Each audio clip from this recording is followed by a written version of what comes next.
University of Technology.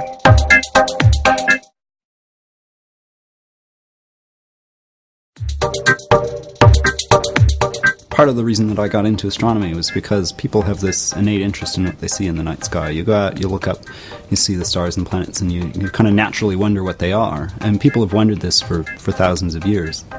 All of the work that we do, in some ways, could be looked at as art. It's just, something that people are curious about, interested in, and they're willing to pay money to have the research done that produces the astronomy.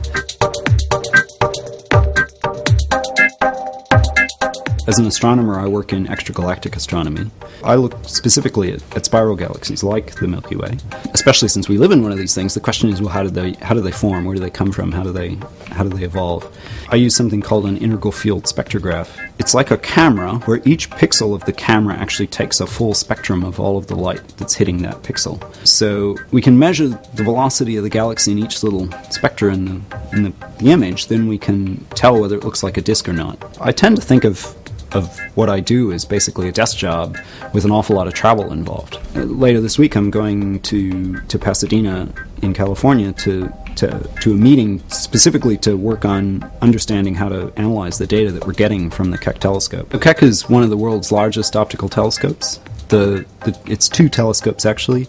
They're both built on the summit of Mauna Kea in Hawaii. It's quite special to be here at Swinburne because we're the only Australian university to have access to those telescopes, and we have about 20 nights a year, which is a pretty significant level of access for the research that we do.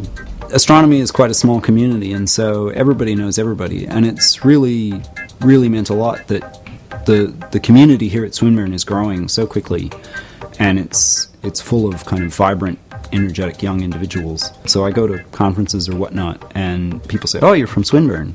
And so it's really changed a lot, even in the past few years, just how much the growth of the center and has really put Swinburne on the map in terms of astronomy. I did my undergraduate at Caltech, and while I was there I worked with Richard Ellis to do a thesis, an honors type thesis there. And when I finished, I wanted to take a year off and went to New Zealand, and while I was there I was kind of looking for where I wanted to go, and I got this email from Richard saying, "Oh, Carl's here in Australia and he's looking for PhD students and you might be interested." And I emailed Carl and he said, "Why don't you come visit?" And I came and visited, and here I am.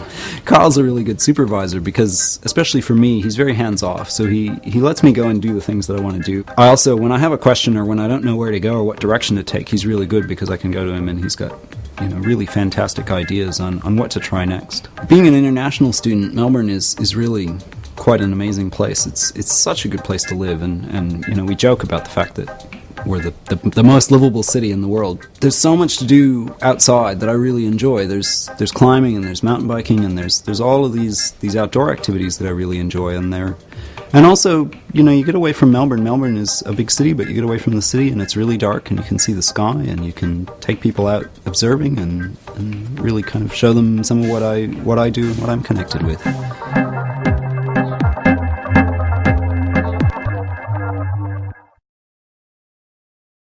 Swinburne University of Technology.